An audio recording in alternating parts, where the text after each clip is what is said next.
Hi guys, it's Eileen here, and these are the flowers I've made.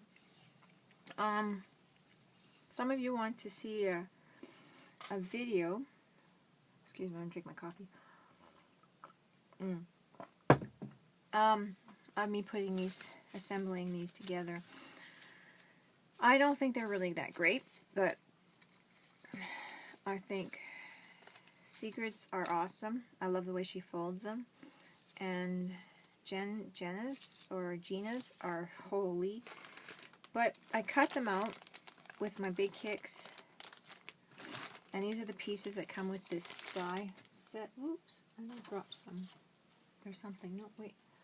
The pieces that come with this particular one. Well, okay, I found it. Are right here. It comes with the large, the medium little piece, the smaller one, and actually it comes with a smaller one of these as well. But I thought, for a lot of you that don't have punches and that kind of thing, it's kind of not fair. There's the smaller one. And then I punched a whole bunch out with the meshes and things, and designer material stuff that I have. And you put it together, and it's really easy. I used brads to put them together. The flowers here, I put my nail polish flowers inside. True. So I thought I'd make some flowers, but today I'm going to this is my first time trying this, so I'm going to make some flowers using, just cutting them. So this is going to be my large flower size right here. And this is just the first time I'm doing it, guys. Oops, sorry.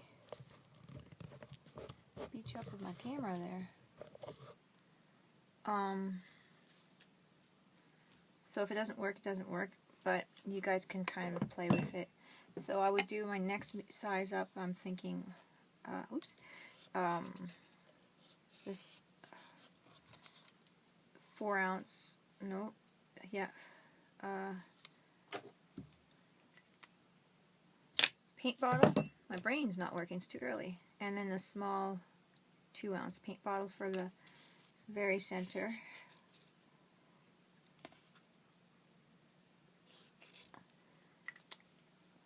So I kind of figured, let's see how that works.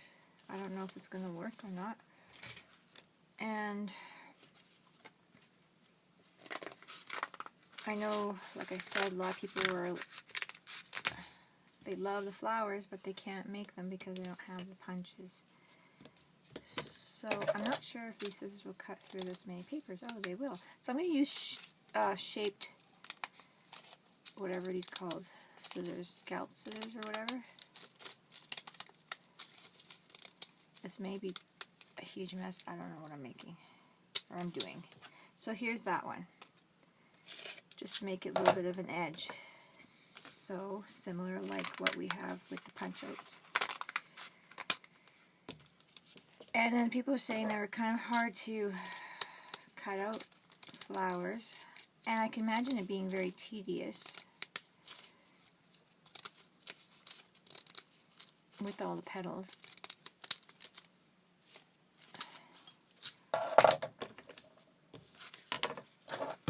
Oops, hitting the camera.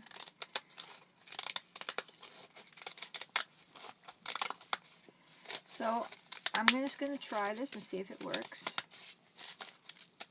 I'm not very circly. Not very round there. Usually I have 3 pieces.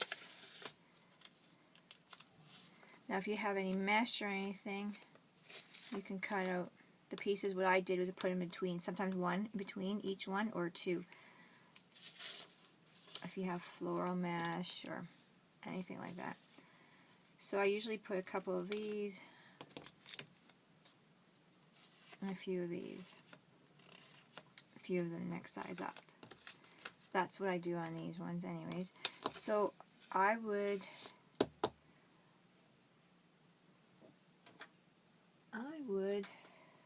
them like I would do normally on the edges.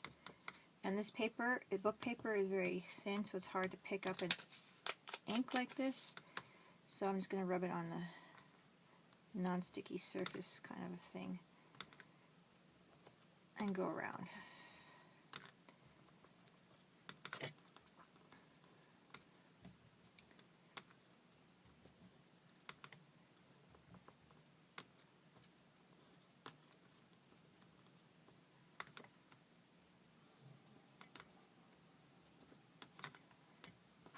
And it gives it more of a layered dimension or something like that, you know, like dimension in your flower when you do the edges. So do the same with these.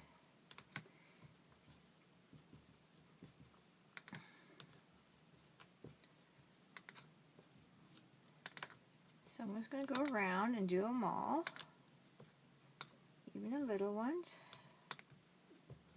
And I have brads I put through the centers, but you can use buttons, you can glue them together.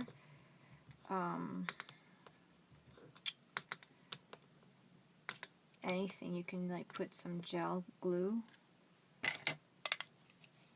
in the center. So I was shaping these with some of them, okay. I don't know which one, this one here, I think I shaped it with this ball tool. And I'm like, there's no way that I'm going to do a whole bunch of flowers like this. It hurts so much on my hand to do that. So the rest of them, I basically took them up and crimpled them. And that's what I did. Because I was like, I can't do these, participate in these flowers if that's going to be the pain I'm going to have. So just crunch them up like that. Book paper is very delicate, so but other papers, the scrapbooking paper is better.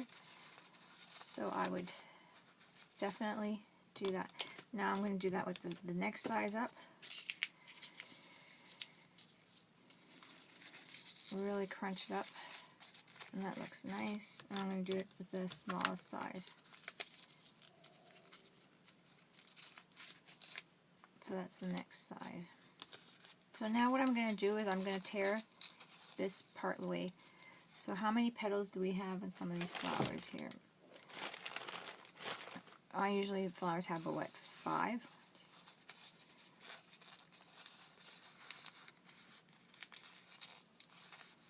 Well, this one's going to have 6. So I tore them up and gently crunched them up again. So now they're all tattered. See that? So now you can do the same thing with these little ones here. Just make sure you don't tear them too far in. The teared look is going to look nice. This is book paper, so it really looks nice. And if you afterwards, you can go in still with your ink and just go through the splits and do that if you are one of those people that are things bug you when it's not perfect. I am sometimes. So then it looks like each edge. See that? So you can go in and do that if you like. To make it stand out more where you tore, so it looks more petally. What is such a word?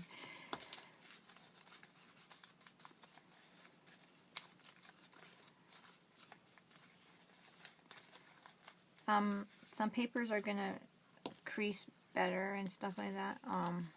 Just try different papers.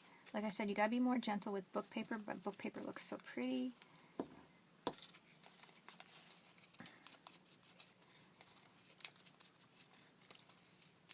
And I like, this is older book paper. This book paper is pretty yellow. It really has went yellow. And the smallest one, I suggest just to leave it until after it's pinned into, if you tear it, if you decide to tear it. Just because it's so small, it's hard to control your tear, especially in old paper. So I'm going to do the same thing as you do normally.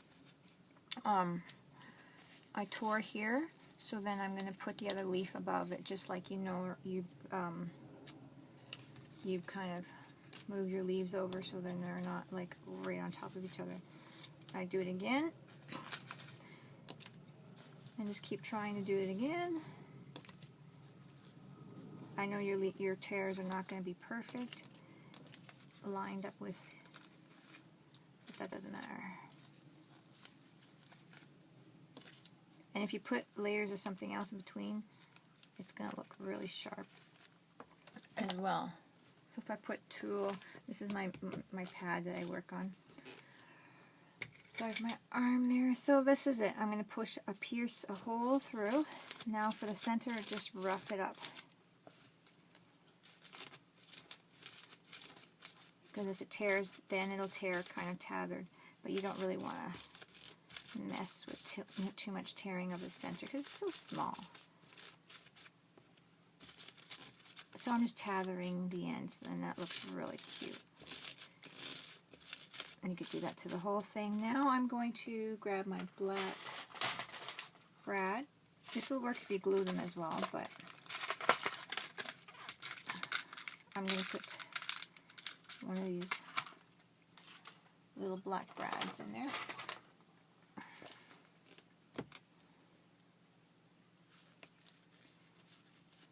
So this is a real, true tattered flower because it was made purposely like tattered.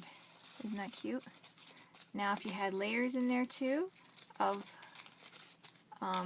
the stuff that I have, it would look just as the same look as that. It's not any different, I don't think. I think it's really cute. You just squish around with your petals the way you like. You could even dry brush some gold on there or silver, but I think gold looks better myself on the petals. So play with your bottle sizes. You could do more petals on here. If I had like 3 more petals, look how that would be so full. If I had 3 more larger petals, that'd be great. But I was just wanting to show you guys, this is a quick example of a tattered flower that you don't have to cut. I mean, you don't have to cut like fussy cut. You see me do it now. You guys can do the same thing. And if you don't have fancy whatever scissors, I think you'd be able to just rub like this and tather it up on the ends and rough it up with the paper. And you can also use a nail file, like these type of nail files, to rough up your paper ends. When you have thicker cardstock type of paper, it works really well. You can also wet your paper a little bit to get the ends. Just wet your ends a bit, dip them, wet them, and rip them up like that a little bit if you don't have like pinking shears or whatever they're called. Thanks guys, I just wanted to share that with you for some of those who were wishing they can make flowers. Well, you can. So, thanks guys, and I'll talk to you later. Bye-bye.